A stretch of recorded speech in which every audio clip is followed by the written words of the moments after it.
lorsqu'on pêche des structures au beau milieu d'un plan d'eau, c'est parfois difficile de pouvoir se repérer.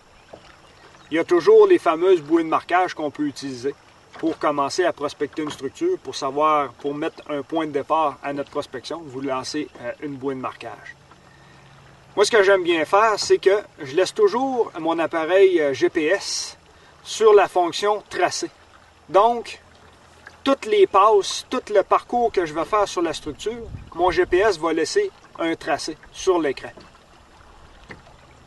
Donc, si jamais vous prenez vos poissons dans 15-20 pieds, puis vous faites une belle passe dans 15-20 pieds, votre GPS va faire une ligne.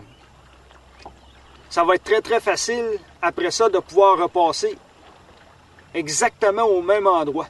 Si jamais vous avez pris des poissons dans cette passe-là, bien, vous allez être capable de repasser exactement au même endroit.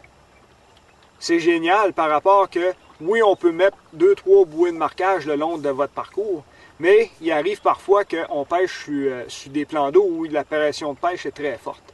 Il y a beaucoup d'embarcations avec nous sur la même structure. Donc, les bouées de marquage, ça devient un petit peu tannant par rapport que les autres pêcheurs peuvent se mêler dedans. Donc, le GPS, en utilisant le mode tracé, vous faites une passe, vous capturez des poissons, vous revirez de bord, vous remontez la même passe en suivant le tracé de votre GPS. Je m'en sers beaucoup aussi lorsque je vais pêcher le saumon sur le lac Ontario ou sur le lac Huron. Je laisse toujours mon appareil GPS tracer l'itinéraire, le parcours qu'on fait. Lorsqu'on a une touche, lorsqu'on capture un saumon, ben, c'est facile après ça de pouvoir passer au même endroit. Vous pouvez placer un waypoint, mais juste avec votre tracé, vous êtes capable de refaire le même parcours. Donc, toujours penser de mettre son GPS à track on, le tracé à on, en marche, pour que vous soyez capable de repasser dans un secteur très précis où vous avez pris des poissons.